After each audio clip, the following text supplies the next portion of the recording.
যে 6টি বিষয়ের জিম্মাদার হলে নবীজি সাল্লাল্লাহু আলাইহি ওয়াসাল্লাম তার জান্নাতের জিম্মাদার হবে, সেই 6টি জিনিস কি? রাসূল সাল্লাল্লাহু আলাইহি ওয়াসাল্লাম বলেন, তোমরা 6টি বিষয়ের জামিনদার হয়ে যাও, আমি তোমাদের জান্নাতের জিম্মাদার হয়ে যাব। 1, সত্য কথা বলবে। 2, আমার আমানত সময়মতো পরিশোধ করবে। 3, দৃষ্টি হেফাজত রাখবে। 4, স্বীয় লজ্জাস্থান হেফাজত করবে। 5, হ্যাঁ, হাত দ্বারা কাউকে কষ্ট দেবে না। হাত দ্বারা কাউকে কষ্ট দিবে না। ইসলামী জ্ঞানে জ্ঞানী হয়ে রাঙাও তোমার জীবন, পিএসপি সত্যের সন্ধানে।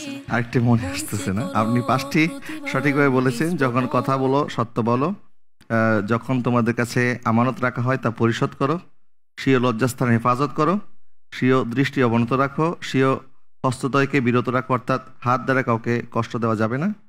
আর সর্বশেষ যেটা আপনি বলতে পারেন সেটি হচ্ছে যখন প্রতিশ্রুতি দেবে তা পূর্ণ করো। নবীজি সাল্লাল্লাহু আলাইহি ওয়াসাল্লাম ইরশাদ করেছেন, তোমরা এই 6টি বিষয়ের জামিনদার হয়ে যাও, আমি তোমাদের জান্নাতের জামিনদার হয়ে যাব। আমাদের সময়ত বিচারক আল্লামা ডক্টর কে মাহবুব রহমান হুজুর, আমাদের প্রতিযোগী খুব কাছাকাছি গিয়েছে, একটি বলতে পারেনি, তাকে 5-এ কত নম্বর দেওয়া যায়? একটি বলতে পারে নাই, এই জন্য 4 নম্বর পাবে।